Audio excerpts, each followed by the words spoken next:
I'm going to put everybody on mute for right now just so we can get started. And we have a lot to cover, and I don't want us to be over because everybody's time is precious. But thank you all so much for joining us on this call to finally talk about the beautiful Citizens Commission that we all work so hard to get together and to have serve the people of Massachusetts, which is super exciting. It's so cool, I'm sure, for all of you to see how it's all come together. I know it is for me, and it's so cool that it's finally here. So today we're going to talk about the commission itself, and we're also going to talk about what we've kind of been grappling with since we had our victory in November. You know, what are we going to do next? How are we going to continue the good work that we've been doing to get this commission together to advance the 28th Amendment, but in a different way, in supporting the commission itself and its goals. So today we're going to go over some of the ways that we've brainstormed and how we can be super effective in inspiring action to support the commission and make it as powerful as possible. And we're going to hear from a commissioner themselves, Jeff Clements, who I'm sure you all know, who is co-founder and president of American Promise, the chair of the PG&M ballot committee, and many, many other things. But most importantly, kind of our inside eyes and ears into the commission. He's going to talk to us about their very first meeting that happened just a few hours ago, which is super exciting. And then we're going to go over how we're going to support the commission in different ways that you can get involved. And of course, there's going to be a time for question and answer. Once that time comes, just press the number 1 on your keypad, and I will unmute you so that you can talk to Jeff and myself and whoever you'd like to ask a question to. So with that, I'm just going to kick it over to Jeff. Thanks, Raboy, and hello, everybody. So I want to first thank you for having me on with the regular captain's call. So, of course, I thank my wife, Nancy Heselton, and Kim Wass, the fearless captains leaders, and for giving us the time on the call. And we've opened it up to all of American Promise members around Massachusetts with rather short notice. We just got it out today as the commission hearing came together in the last few days. But I hope it'll be a regular part of making sure we are keeping people informed and giving ample opportunity to do what we all together have enabled Massachusetts to do, which is to sustain and amplify and really move forward our work here in Massachusetts, and by doing that around the country for the constitutional amendment we need to put power back in the hands of the people rather than in the hands of those with concentrated money to deploy in the political system. And so I will say a word about the commission and the hearing today, but I want to just make a friendly amendment to the purpose of this is not simply to help the commission along. More importantly, it's, of course, the ultimate goal, which is to help our cause along, and that means we need to really have both strategic but also consistent voices from people who did so much work to make Yes on 2 such a success, and that will help the commission mainly because it will help the people of Massachusetts find a voice in this process, be able to share their stories of how their lives are impacted by concentrated money in politics and a broken political system, and bring solutions and that evidence before the commission, amplify what is happening not only with the commission but in public hearings that we hope to have around the Commonwealth. That will all take support and grassroots energy and paying attention to what's happening on the commission to make sure that we all do the job that we were asked to do by the people. So let me start with that and just refresh us. What is the mission of the commission? It's appointed, of course, by the Massachusetts voters with Yes on 2, but with a very specific mandate, which is to advance the policy we now have in Massachusetts in favor of this constitutional amendment, and to both research and develop what's really happening, how money in politics really works in Massachusetts, how the damage of the Supreme Court's decisions have prevented effective self-government, in Massachusetts and around the country, and really bring together possible consensus about what the amendment should say and do, and then report on and push forward the next steps for Massachusetts to make it happen. That all has to be done, and a report issued on each of those points by December 31st. And so that means we're working with a 6-month window, not simply to write a report. That's what comes out of it. What the key work is to engage the public, engage the people, engage experts, engage information and knowledge and data, and digest it all, and then hopefully get a consensus report from the Commission about what we have to do now. So we envision a sort of 3-stage process of information gathering, public hearings, and then deliberation and debate about the final report. So I can answer any more questions about that, but I wanted to make sure we all understood the 6-month or so time frame. That means a lot through of getting going right now and through the summer to make sure we have powerful testimony and witnesses and data about why this issue actually matters to people, what impacts it's having, whether it's on debt, on climate, on opioids, on gun violence, and bringing that to the public and using the Commission and helping the Commission to bring that to the public as we also bring the constitutional amendment alternatives and approaches forward. So that's the timeline. And let me say something about the appointees. And also under this law, it was actually a rather unprecedented, but in the end, very effective, with one exception I'll note in a second, process, transparent public process to get a cross-partisan service-minded citizens commission. Something like 170 people applied to be appointed by the Commission. The appointments were made from and had to be made only from a public list posted on the website, which you can find at www.mass.gov/orgs/citizens-commission, and so on. I will share the link after the call if you don't have it. It's a long one, but you can see the appointees there. That's where and all the applications were publicly posted, and the appointments came from the constitutional officers, Governor, AG, Secretary of State, Speaker, Senate President, from that list. The one exception to what we had hoped, and the way that we had all worked together to make the law reflect, was that it would be cross-partisan, that the appointing officials would endeavor to ensure that all political views were represented on the Commission. And in the end, I think we anticipated that Governor Baker would appoint Republicans, and he did not. And so we have ended up without registered Republicans on the Commission, unfortunately. Despite some Republicans applying, and despite everything we at American Promise and People Govern and Yes on 2 did to encourage and ensure that Republicans were represented. Many of them voted for this, many of them support it. So we on the Commission, and I hope all of us on the call, will double down to make sure that all voices are represented, and this doesn't get falsely cast as a partisan issue. And I know I'll now say something about those who were appointed to the Commission, who I met, some of whom I knew, some of whom I just met in the last few hours. We just got back from the first hearing, which is at the State House. There's 15 members.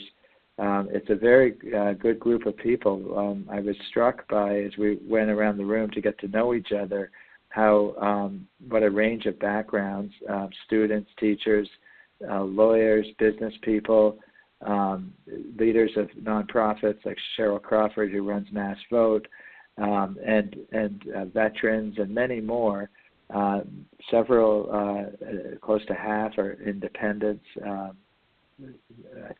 unenrolled, they call it, and just a variety of views.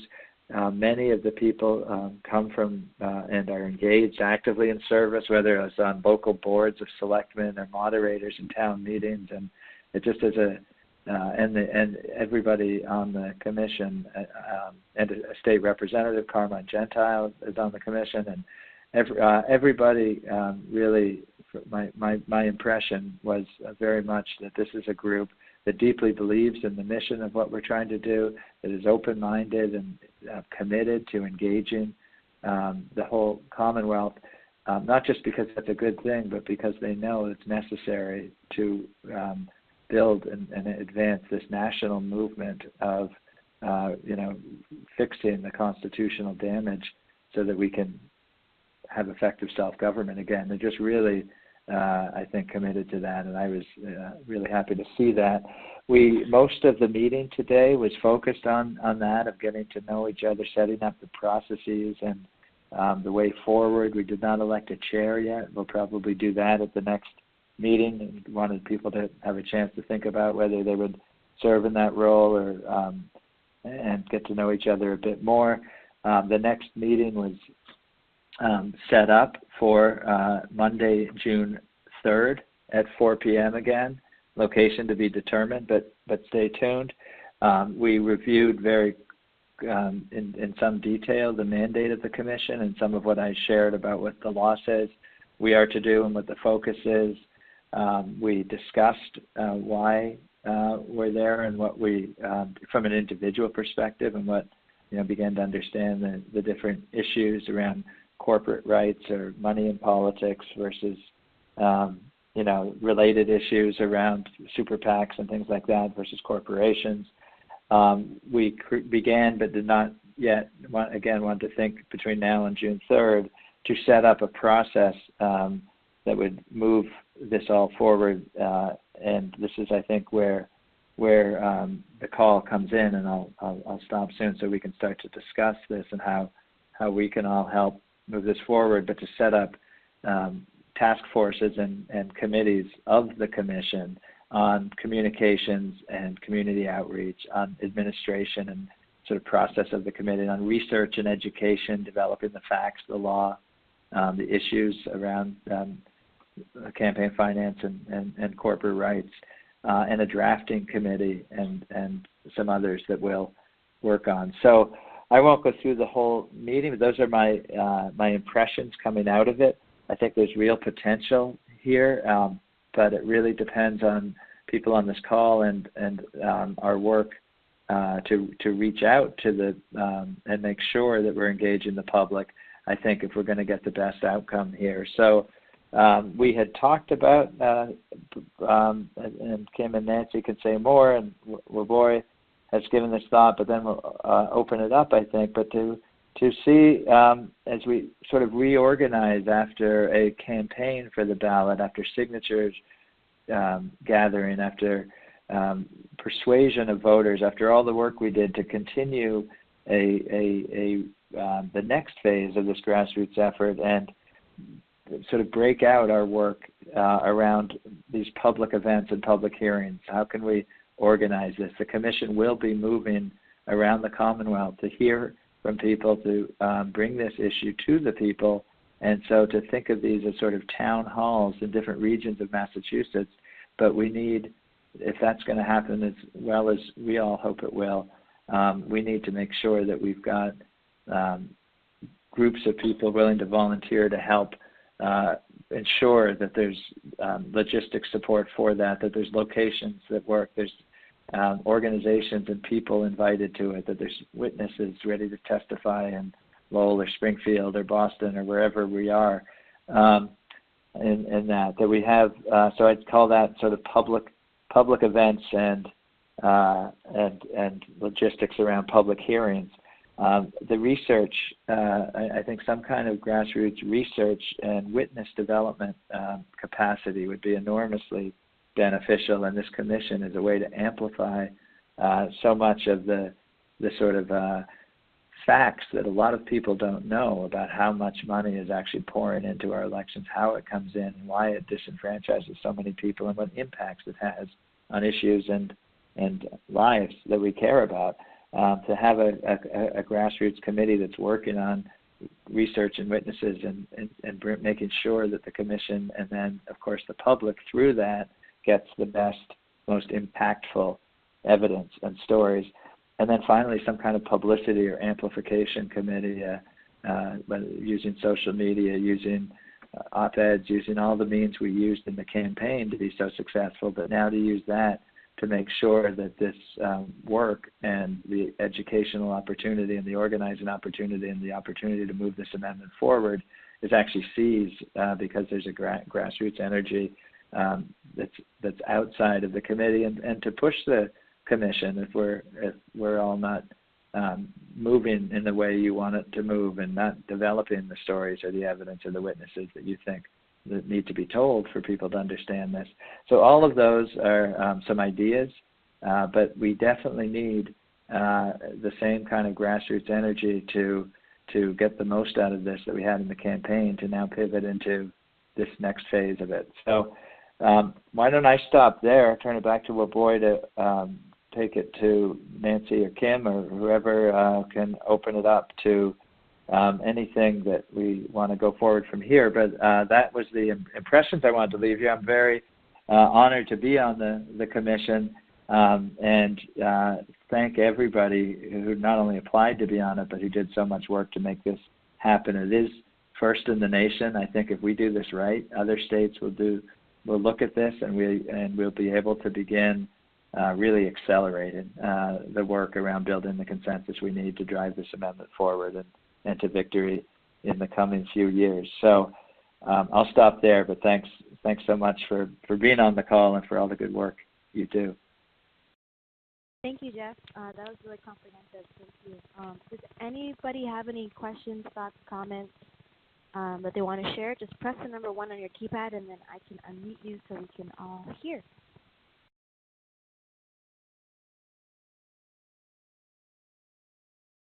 Okay, Joanne, you are unmuted.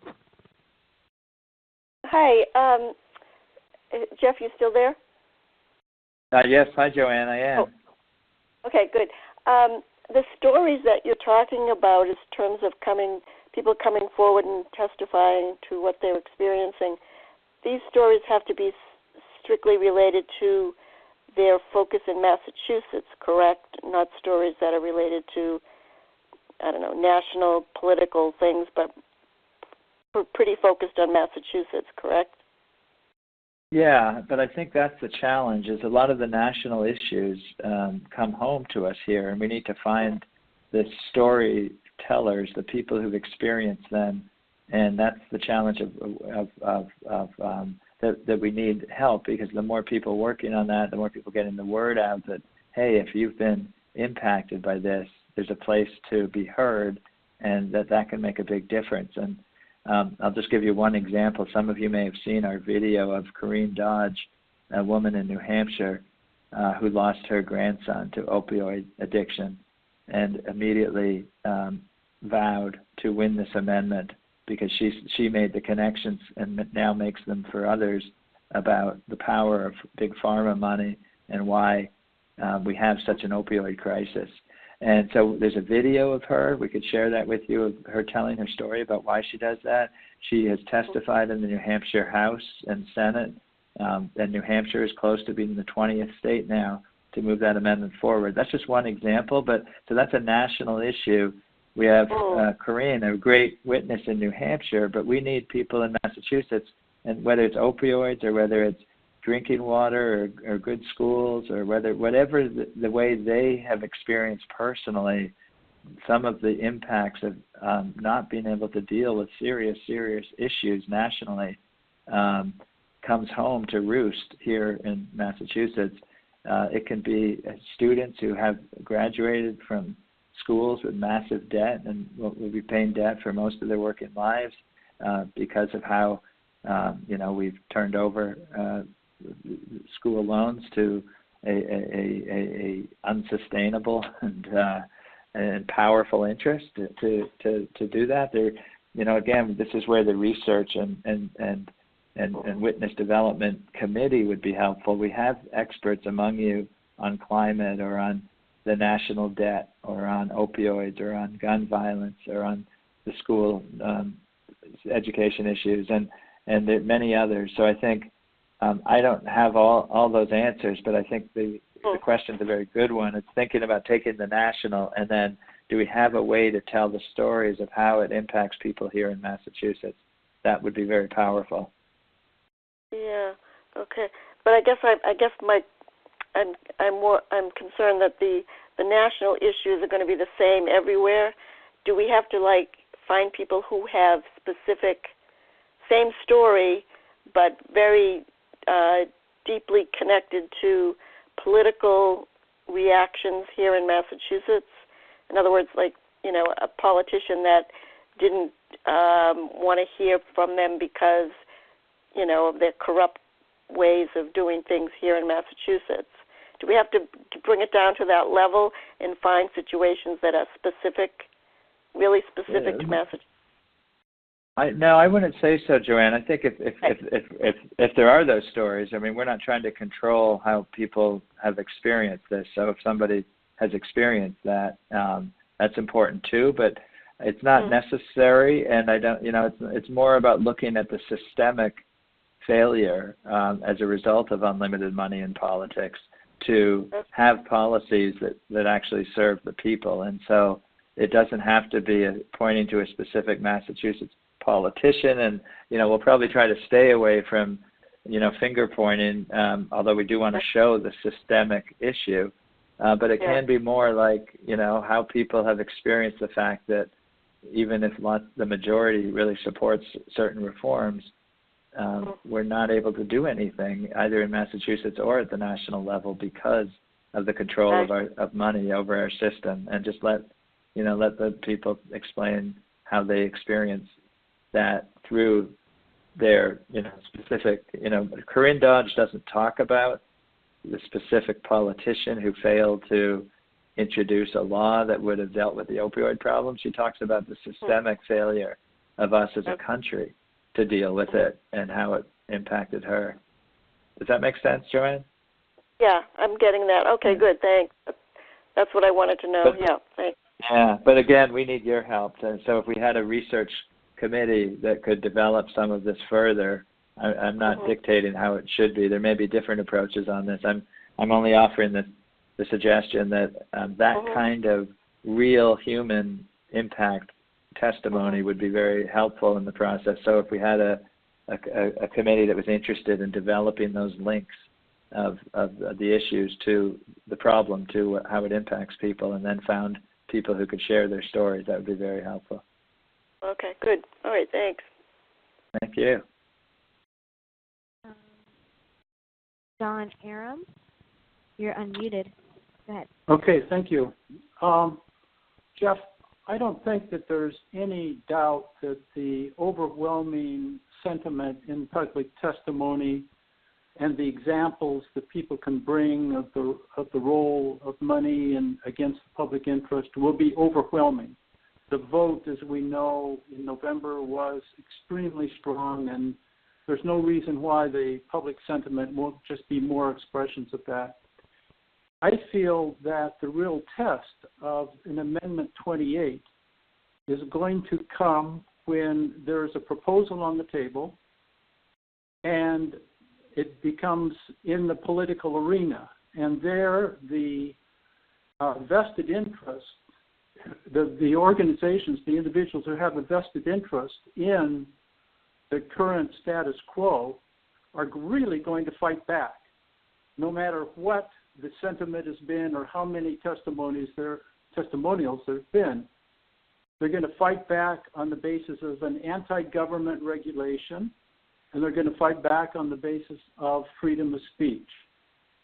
So the question is, what can the commission do to lay the groundwork to combat that opposition when it arises? I mean, people are not going to accept this simply because a majority of the public supports it. It's going to be intensely contested, and there will be strong efforts to discredit the whole idea of the constitutional amendment. So what can be done in the next phase to prepare for that political argument? Yeah, thank you, John. I agree with the premise of the question that this will be hard fought, and hard fought against powerful opponents. I believe that I would not take the assumption that public sentiment is all where we think it is on all these issues, or that the dots are being connected in the way.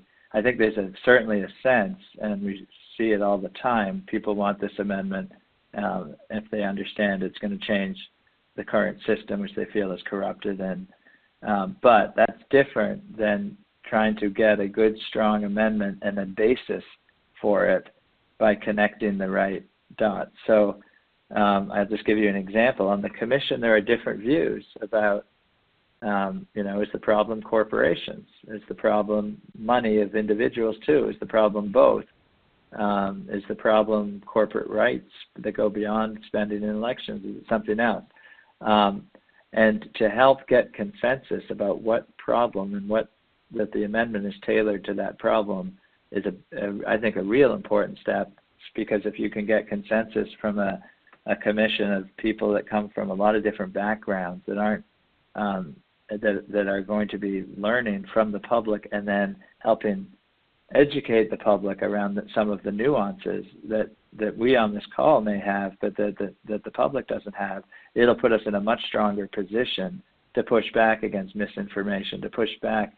I mean, the free speech argument is a strong one until you hear from people who say, yeah, I like free speech too, but I've been silenced by the domination of money in our political system. We need to have the debate on the playing field of free speech, but we need people, who are ready, and testimony that's been developed and shown not in a legal argument kind of way, but in a very strong way that most Americans will feel that, yeah, let's talk about free speech. We want it for everybody. Therefore, we have to be able to, turn down the megaphones of the powerful few so that others can be heard. That is not in my judgment, either on the commission or in the rest of the general population, a really clear, uniform view that if you're for free speech, you're for this constitutional amendment because you want all Americans to have free speech. We have work to do, I think, to develop that kind of simple, strong argument on free speech. We have work to do to decide, how much is, corporations don't have constitutional rights is absolutely necessary here. Are we going to litigate and argue about whether corporations should have no due process rights or no rights against search and seizure? If what we are really focused on, if this commission goes that route, is the dominating power over government and policy, that's going to be important that we develop that consensus, and in order to have a unified, strong set of arguments and good messengers and arguers, including some of these commissioners who could develop into real champions through this process. So I think this is important. It's certainly not the only thing, John, and I would not suggest for a second that we should all assume the commission's going to get everything ready to win that conflict you're talking about. There's a lot to do, but if we use this kind of process like the Citizen Commission to good effect, it's an example that we then build this movement much stronger rather than the sort of one resolution then on to the next. This sustains the effort, and if we do this right, we'll bring in many more champions and advocates and get the power that we need on this side of this debate in order to overcome the challenge when the fight is actually being opposed with strong resources, which I again share your premise that it will be. So that's my take on it, but feel free to weigh in if you have additional thoughts on that, John, or anybody else. It's what we're here for, is to all learn from each other and make sure we get this as strong as possible. Thank you. Great. Andrew, you are unmuted. Hi, Jeff. Regarding the town halls that you're talking about maybe having, I would just like to put in my request that you consider doing one out here in the Berkshires. We're we're certainly a ways out, but we've got a lot of active people here, and a number of us work pretty hard gathering signatures, and I think people really welcome an opportunity to see a forum to learn what's happening, what they can do next, et cetera. And certainly I would be willing to pitch in to help with some logistics in terms of venue and whatnot. That's awesome. That was Andrew, right? Yes. Yeah. Hi, Andrew. Thank you. Yeah, no, absolutely. And so this is what exactly what we're talking about. So I'm going to interpret that as our first volunteer for the Public Events and Hearings Committee. And Andrew may be the chair for now, but this is exactly, I'm kidding, Andrew, but this is exactly what we need. I can carry that into the commission, but much more impactful would be a committee that's sort of working on the public events and you organizing a little bit in the Berkshires, and then, sending a formal request or a petition saying, we want a town hall we want this commission to come see us out here. We have a lot of information to bring to you. We'd invite you to this location, and then, help make it happen and organize it. Then that makes it more likely that it will happen, and it makes it more impactful when it does happen. And so to develop some kind of sort of process and schedule, rather than just leaving it to the commission to hope that they figure it out. As I say, there's 15 different people. We'll have a chair next time, but we don't yet, and they don't have administrative or staff support. So that's the key point of this call, and more work to do exactly what Andrew just said is, hey, how do we make sure we get the commission out to the Berkshires on these town halls? You press for it, push for it, and I will be right there with you, I assure you. But it would be great to have a big, effective town hall out there that gets the news, gets the stories in, gets the interaction that this commission and the public there that we expect and hope for. Jeff, just so I start wrapping my head around it, just I don't know if you know this yet, but in round numbers, what kind of time frame do you think these town halls will start happening? My best guess would be through the summer. So then the reason I say that is we're already to our next meeting at June 3rd, and we're kind of, the way the appointment and application process played out, we didn't really get appointed as the law required until the beginning of May, and then started, finding, we took the lead to try to pull people together because, there was no one office that had responsibility for making it happen. So we got our first meeting today, just a week or two later. So that's good. But now we'll be developing it over the next couple of weeks. But I see it as the sort of public phase of this could begin towards the end of June, July, August, maybe into September. But then we're going to be up against the December 31 report date. And so I would shoot for you guys deciding on your however you organize, whether it's these committees or other ways, you guys deciding what are the most important things we can do to lift this up in every corner of the state in the period between the end of June and just after Labor Day, maybe to October I'd say into October, I guess. We'd certainly would not want it to end right at Labor Day as people come back from summer and so on. So let's shoot, I'd say June, end of June, beginning of July into beginning to mid-October would be my best guess for the optimum time frames. Okay, and I think you might have addressed this before, but just bullet again, like what the main thing that you're going to want to hear from people that would come and speak. Well, I think there's two different answers to that. The first one is if you have resources, if you have data, if you have, don't forget to look at the Democratic and Republican Governors Association because a lot of money comes in through that. Those kind of suggestions, feel free to just send them, directly to me if you want, but, organize to just send those over. If you're thinking about like the town hall or witness testimony, I would say there's two key things. One is the human impact of this, that it doesn't become just a dry lawyer kind of wordsmithing of constitutional language or data about in the abstract, it becomes that people associate faces and stories with what's happening in the country, and then the second aspect of that is why a solution is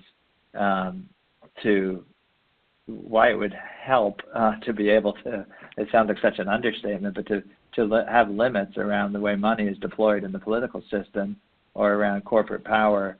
And so if there are people who can do both, great. But if there's, Jennifer Taub is out in the western part of the state, is on the commission, and she's a law professor, so she brings particular expertise. But if there are others who can connect the dots back to, why the damage of the Supreme Court's misinterpretation of the Constitution is a source, a significant source, and a source that we have to be able to change in order to fix the problem, that's key too.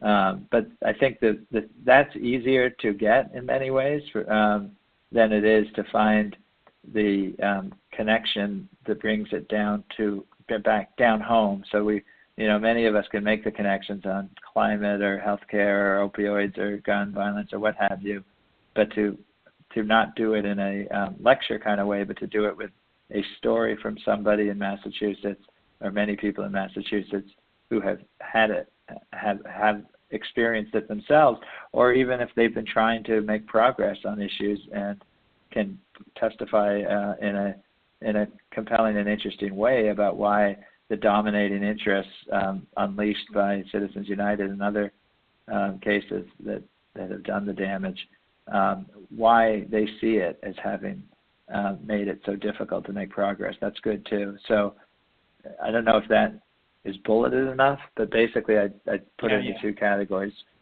Knowledge and any views that people have about what the amendment should actually say and do, and there's lots of information on that on our website and elsewhere.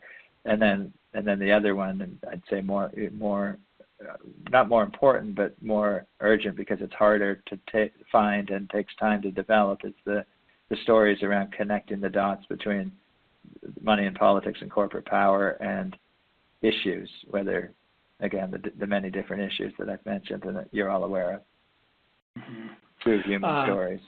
Does that make sense, Andrew? Yeah, absolutely. Thank you. I just want to throw out one more thing, and people have probably already thought of this, but this whole thing, and especially when you talk about putting faces to it and town halls and stories, this is screaming for a video documentary. Yeah. Hey, if you have somebody to do that, that's great too. I mean, all these town halls. Andrew's now on the publicity and amplification committee too. Well, certainly. I mean, I know that getting the local community access stations to film the town hall, that's a no-brainer. They'll do that. But if that's done, across the state, and that's fed to, if we've got, I don't know if you do have resources in Boston, somebody could edit that down into a useful program. Yeah, great idea. Thank you. Excellent. I think that's about all the time we have questions for, and it doesn't look like anybody else has any more questions. But if you do, you can email myself at wambuyg@americanpromise.net. Oh, and Shay, I see you have one question. Okay, let's just keep it brief because we only have about 20 minutes left here. Okay, very quick question. Are we invited to come to the meeting on June 3rd? Yes, every meeting is public. It's open meeting law. All the records and information is public. We did do public notice for this first meeting. We didn't do a big push to get lots of people there because it was so administrative, kind of starting it up, and we didn't want to sort of burn people out and waste time when there wasn't really the agenda to sort of have views. But they're all open. It would not hurt at all to have people there, but I think we can. We probably want to focus when we really need people there and witnesses and so on. That's key. But if anybody wants to come on June 3rd, the location hasn't been determined yet. It probably will be back in the State House because it's still kind of we're still kind of in the startup mode. We have to elect a chair. We have to figure out the process we're going to do. We have to start to begin to gather information. But the notices go up onto that same website that I mentioned, and we have a page. Well, boy, could you make sure in the follow-up email that we circulate the link to both the state page and to our American Promise page? Will we put the notices and information up as well? Yeah, sure. Yeah, great. I have so we'll one make more sure quick that question. that goes out. But yes, it's open to the public for sure. Okay, and then the other question is, you were talking about forming subcommittees. Do you know at what point you'll start doing that? That is likely at the next meeting, the June 3rd meeting, and the ones we were thinking about, I mentioned, communications, admin, research, education, community outreach, and a drafting committee. Those are the preliminary ones, but we didn't settle on any, but we probably will. And just to be clear, those are on the Citizens Commission, trying to spread the work around and do that as a commission. Those aren't the same and as what I'm talking about for our grassroots committees. That I think we want to make sure that we have all of us. I'm putting on my other hat, my grassroots hat, with all of you. In that capacity, we need to have outside the commission people pushing and people organizing and people bringing stories and evidence to the commission, and those are the committees that I was talking about for us to do. So the Citizens Commission will be setting up its own working committees along those lines as well. Okay, thank you. Is that clear? I know it sounds a little confusing with all the committees, but the three that we were thinking might work best for us on the grassroots side with all of you would be public events and hearings that Andrew sort of highlighted. Research and witness testimony developed would be a second one, and then sort of publicity amplification, get the word out, would be the third one. You may well have others, but those were the three we thought of, and Nancy and Kim will be the places to let Nancy and Kim know which ones are all, if you want to be involved in those, and others you think should be involved. And I'll give it back to Roboy. Maybe we'll go to that process if there are other questions. That's exactly what we're going to talk about next. Thank you all for your questions, and thank you, Jeff, for your answers. So yes, moving forward, there's those three areas of immediate kind of ways to get involved in order to make the commission as powerful as possible and to really amplify these stories like Jeff mentioned. So there's one, the Publicity and Amplification Committee. So this is all about really amplifying the work of the commission among the community through media, radio, letters to the editor, newspapers, all of that good stuff. The squeaky wheel gets the oil kind of thing. So making as much noise about the commission, these stories that we're going to be hearing, and really connecting it and making it an issue that Massachusetts voters and citizens are aware of by using media. So I know that John, you had a great suggestion, as well as Andrew, around publicity and that kind of a thing. So if that's something that you're interested in, start to think about your ideas and kind of how specifically we can kind of make a plan for that committee. The second committee is about public hearings and event organizing. So yes, the commission will be holding public hearings, but oftentimes, as I'm sure you know, public hearings kind of get the connotation of being kind of boring and dry. Not that these public hearings are going to be dry, but we want there to be other avenues of getting to know the commissioners apart from just a parliamentarian public hearing. So what we're thinking is that there's really an opportunity to have some really awesome events, especially as we move into the summer with the weather getting nicer, to host the commissioners and have them meet the voters across the state, have them meet people and really put a face behind the people that are amplifying the amendment and the people that are telling the stories that are amplifying the amendment. So if you have, connections to schools in your area or restaurants or anything like that, you have an idea for an exciting event or community spaces that would be good to host these events, start to think about those. And if that's something you're interested in, then that would be a really great avenue to get involved. And then, of course, the public hearings themselves also need support. So, again, finding venues for the public hearings to be held, the logistics behind those things. So those are those two avenues within event coordinating and public hearing coordinating. Last but not least, we have research. Jeff just talked about this a little bit, but really finding the stories that are making this issue of big money in politics a local issue in Massachusetts.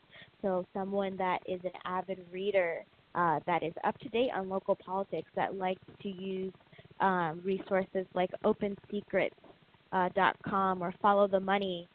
Someone that is kind of has their ears to the ground, so to speak, in how money is being spent in Massachusetts. And then from there, we can all use that information in one, presenting that to the commission itself, but then that can also help us find those stories that we need. So perhaps, you find a really great story about a big corporation donating lots of money to a campaign, and you find the name of the reporter that reported on it, reaching out to them and asking them to come to public hearings. So a lot of that work, and all of these committees will be coordinated by Nancy and Kim, of course, and myself. And I really think that by getting involved in one of these three areas, the commission will be as powerful as possible. These stories will not go unheard, and we'll be able to get as much testimony and make this report that will go to Congress as powerful as possible, and have it be representative of the Massachusetts voters that voted in favor of this, and work to get this commission going.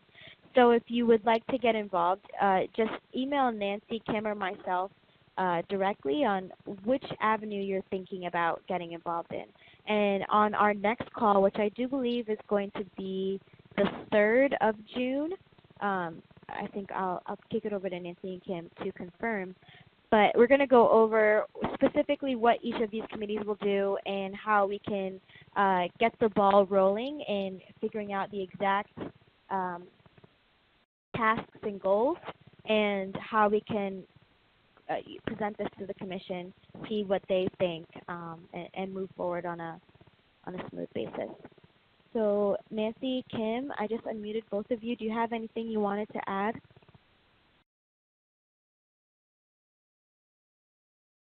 Nope, well, that sounds absolutely fantastic. Yeah, go it ahead, sounds great. Say something? No, it sounds great, and everyone had really good questions, and I'm excited about everyone who's on the call. I'm hoping that you'll all sort of jump in to be part of this kind of core team. And we are going to have the call on June 3rd, but likely we'll do some things before that to, as people come forward. And we've already talked to some people who have expressed interest in working on this in different ways. So we really look forward to hearing from all of you and from others that weren't able to be on the call. Yes. Kim and Nancy, could I ask you to give your email addresses where you want people to send their interest in weighing in or participate in one of the three committees: public events, research and witness testimony, or publicity and amplification? I know many people on the phone have your email, but not everybody does. Mm-hmm. I'm Nancy Heselton at Gmail, NancyHes, like in Sam, ELTON at gmail.com. And I'm Kimberly.was at gmail.com. So it's Kimberly, Kimberly .was, WASS, S as in Sam. Great. Great. And I'll Thank also you. include. Oh, sorry. I'll also. We'll be sending the your recording email around, right, Woodboy? Yeah. Okay, yeah, follow me. Great. And the recording will be on the email as well, right? Yes. Great. Thank you guys all for being on this call. It's fantastic and exciting. It's wonderful. Thank you, Woodboy and Jeff. Great overview. Looks like Ann Shea has a question. Go ahead, Ann. I do. I do. Actually, I have a comment because my mind is working hard here right now about the Cape and how the Cape has been affected. And I immediately realized that the failure of the wind farm on Nantucket Sound was because of big money. Yeah. Well, so that's great. what I'm going to follow up on. Yeah, that's a good brainstorm, and keep it going and dig in, and that kind of that's a great angle to look at, and to find somebody who has expertise or knowledge of connecting those dots would be. I think I'll be able to do. Yeah. Yeah, great. That's really great, especially that local angle will be really excellent in getting the grassroots involved in testifying. Joanne, you have a question? You're unmuted. Yeah, just a comment too. Some of you probably know that Adam Schiff put out a bill just the other day about overturning Citizens United and getting public funding for campaigns. I didn't read the text specifically, but that in itself, and I know there are other bills out there in Congress that are doing the same, but I'm wondering if that the public funding of it would be part of this as well. Jeff? Well, thanks for the question. It's sort of that's a little bit of the research committee's work too. There's different amendments. Adam Schiff's amendment is a good one in many ways. There's been about a dozen different approaches that have variations on what we're trying to do, and that's why we are working to develop consensus around a strong amendment that can get passed and ratified. Adam Schiff's actually has a public funding component built into the amendment, and that's a strength in a lot of ways for people who want to see small dollar public funding replace big dollar private funding of our candidates. But it's also a one that does not have as much consensus support across the country, because there's still debate in a lot of places about whether that's the right approach or whether it should be vouchers or small dollar contributions with limits, but not be a public mechanism. So the more you add in the policy, like public funding, as opposed to the clear principles and the limits on huge donations and huge spending, the more people start to sort of debate about whether that's the right approach or not. But that's why we have the commission. That's a big part of what we're trying to do. Is there's a lot of different ideas, and yes, public funding and others are part of that mix. But our work will be to develop what is the amendment that has the strongest support and that can move, and that will be, we'll want to hear, and people should bring their views about Adam Schiff's amendment versus somebody else's versus this approach or that approach. I think that's going to be part of the process. Right, okay. One more thing. Governor Baker, you mentioned he appointed Democrats. Do you have an opinion on why he did that? Do you think he's trying to have it come out that it's not bipartisan in the end? Well, I wouldn't speculate about that. He didn't actually appoint Democrats. He appointed 2 independents unenrolled and 1 Democrat, and they're Bopa Malone, who ran for Congress. She lives in she lives in Bedford, works in Lowell Enterprise Bank. She ran in the primary in the 3rd district as a Democrat, and then Bill Kilmartin and Matt McKnight are unenrolled, and they are. Seem to me, my impressions, all 3 I only met in the last day, but I talked to on the phone. My impressions is that they're very good nominees, and Governor Baker's. I know that Bill Kilmartin worked with Governor Baker in government in past years. He's now in private business, but he's I think, and Matt McKnight's a former Marine who's Harvard Business School and now in the biotech world. So from Governor Baker's perspective, these are the kind of business people. Worked with his views probably not far from where his are. They're not registered Republicans, and I won't pretend to characterize Bopa Malone's views when she ran for Congress. I don't know, but nor the other 2, but I do know that they don't seem outside of the range of people that Governor Baker would see in his administration or in or share his views. So I think for whatever reason, there weren't a huge number of Republican applicants. It turns out that only 10% of the voters are actually registered Republicans when you add all the voters up, and so there weren't a huge number of applicants. I had hoped, Governor Baker and others, and we certainly did, would encourage Republicans to apply. Maybe he didn't see that among the applicants those he wanted to see on the commission for whatever reason. But I think we can just give him the benefit of the doubt that he wanted a good, strong commission.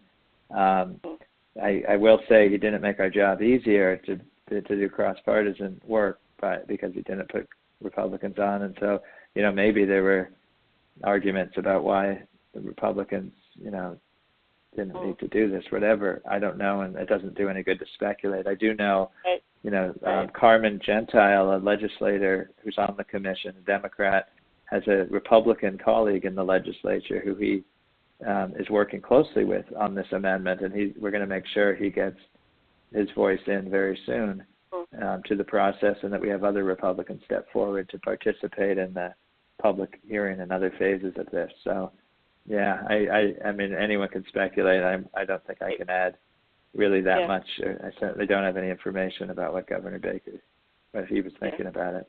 But they seem like good people, and I think we'll be, good commissioners. But we will have to reach out to Republicans and double our efforts to make sure that everyone is really able to participate and be heard here. Right. Okay. Good. Thanks. Excellent. Yeah, thank you for your questions, everyone. So I think we're just about ready to wrap up the call. Thank you, Jeff, for your answers, and thank you, everybody, for participating. We obviously have a lot of great work ahead. I know we've been itching to get back involved, and I'm excited, and I'm excited to see how these three committees help to make this entire state really light up around the 28th Amendment and around getting big money out of politics. So with that, I'm going to close off the call. It's going to take us all off mute so we can say goodbye. Good night, everyone. Night, everyone. Night, all. Good night. Everybody. Take care. Bye-bye. Thank you. Bye-bye.